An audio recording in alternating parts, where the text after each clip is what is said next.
Yo, what is happening, guys? Undisputed Vlogs here, and today we're back again. I'm back with Brad, and it's Thursday.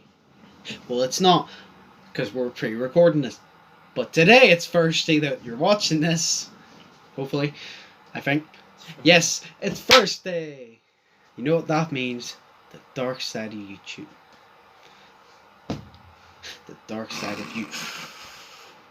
The dark side of YouTube. So, I found another video. This is going to be the entire video again. This is called Terrifying Hauntings of Trans-Allegheny. I don't know. Lunatic Asylums.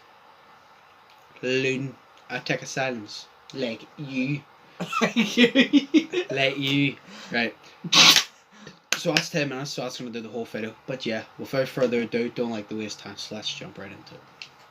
History can leave a permanent stain in time and space, and sometimes these permanent stains make known their presence, especially in a place that people went to live out their lives and die, That actually looks like, no, Outlast. Actually looks like the front of the Outlast bulb. I don't know what Outlast is. Outlast? No. You've played it? I lent it to you? Yeah. Yes. Where is it? Shit. Oh, there it is. Right there. I fucking see it, man. I like Well, it's Outlast anyway. It looks like Outlast. The Trans-Allegheny Asylum was built between the years of 1858 and 1881 in West Virginia. Additionally, it is supposedly the largest hand-cut stone masonry building in the United States. The original psychiatric hospital opened for patients in the year 1864. The asylum was initially designed to hold up to 250 inmates. However, by 1880, it held 717. Then, in 1938, 1,661 inmates called. 1,661 inmates just make them sound like, I was about to say prisoners. When you're in there, you basically are a prisoner.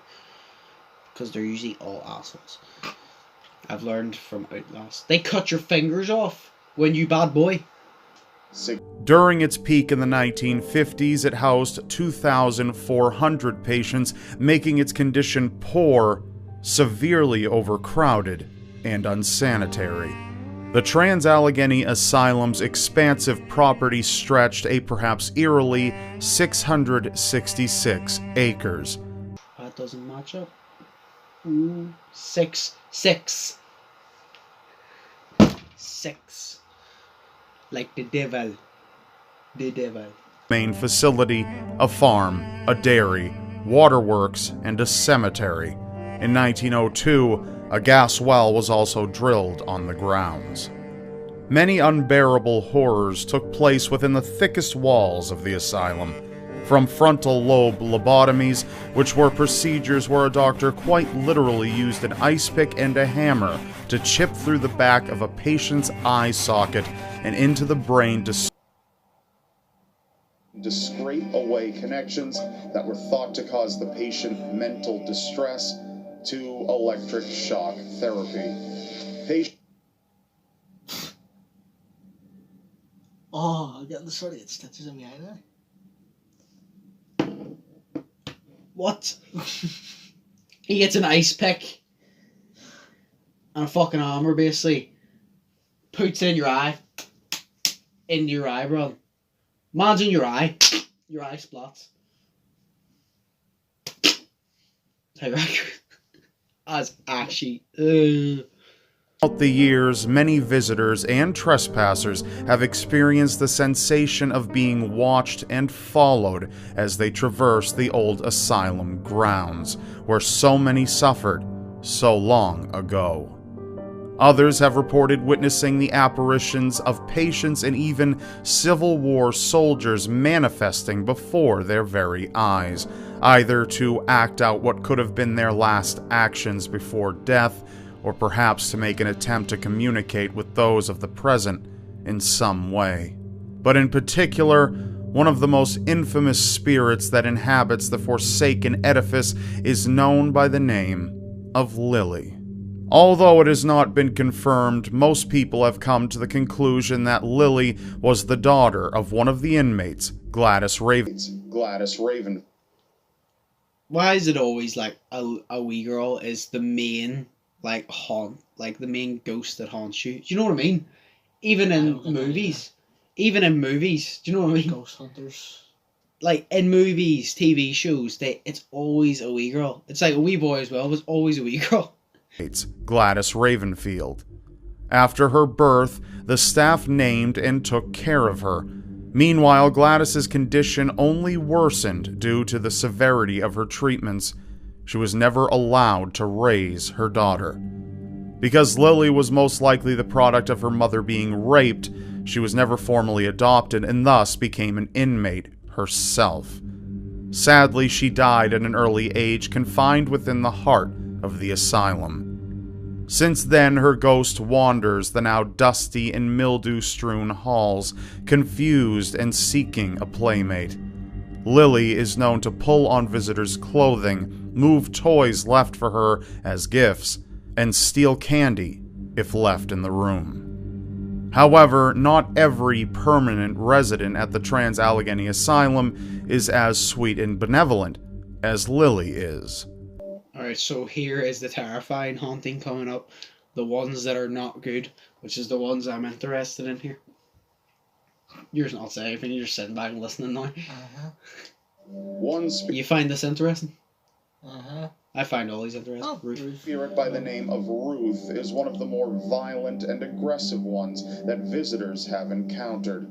But Ruth generally targets men, as she has developed a strong hatred towards the male sex during her lifetime. So she's a feminist. Bitch. Dirty bitch. Before, she was one of the original feminists. She will usually poke and pull male visitors, but has shoved a few up. Putting them where? I mean, she hates them so much. Like, is she pulling them, like abusing them, or is she pulling their dick, trying to rip it off, make sure that they can't have sex? What way is she pulling them? Or is she pulling them as in meeting them? Like kissing them? What way is she pulling them? Usually poke and pull male visitors, but has shoved a few up against a wall in the past. One of the most haunted areas in the decrepit asylum is Ward 2, which is haunted by a patient who was stabbed 17 times and left to die all by himself. Share that properly.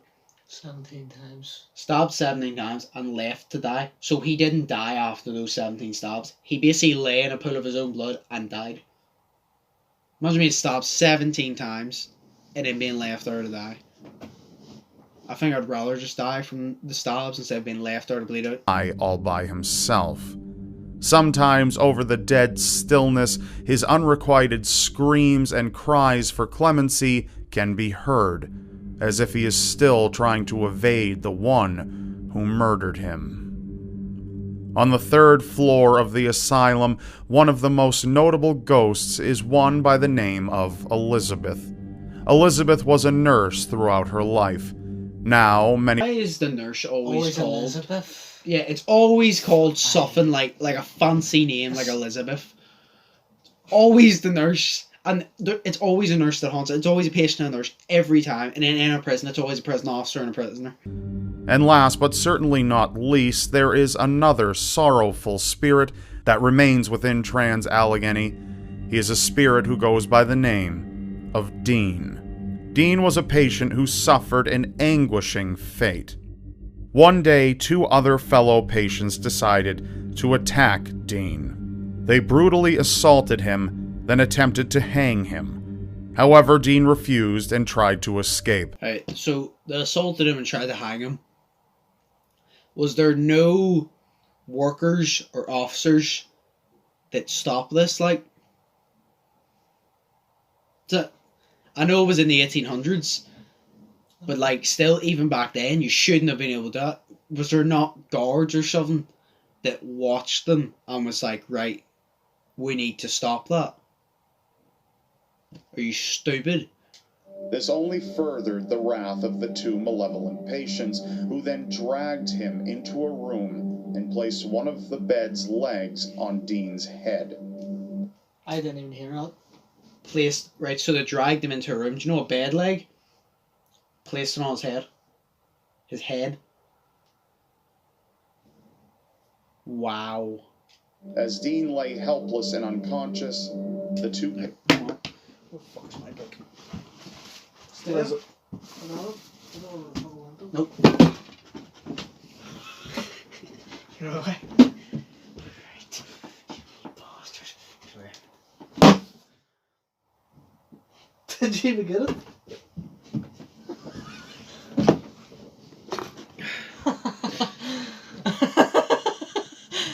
Oh, I thought you were recording that. Oh no, it's still recorded. I'm just gonna keep that in. Even though we're fucking watching this thing. I love how that went from put a bed leg on his head and we were so serious, and then it was bang. Patients then jumped on the bed, horridly crushed. Oh no.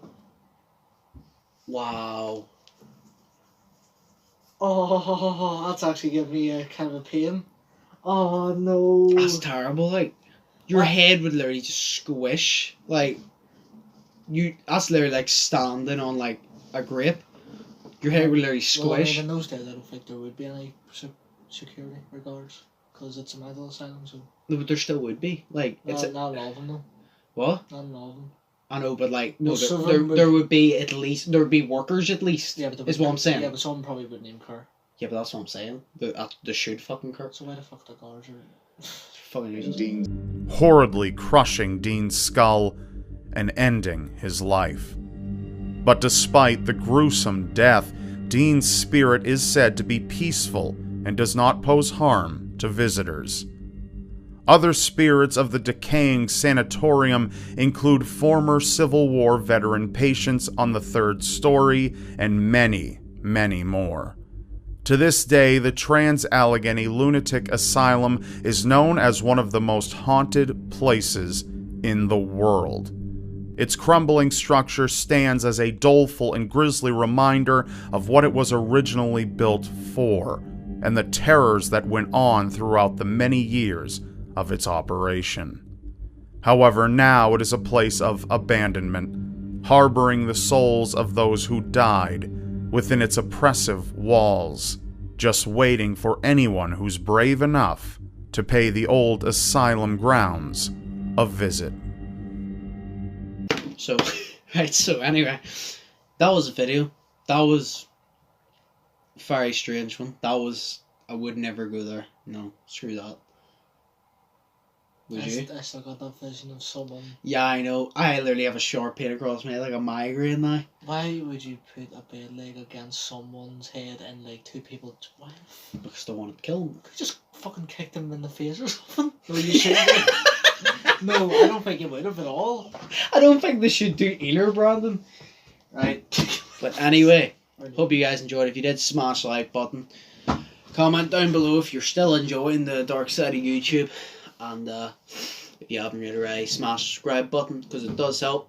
Hit the notification bell. Get daily notifications when I upload. Because I appreciate it.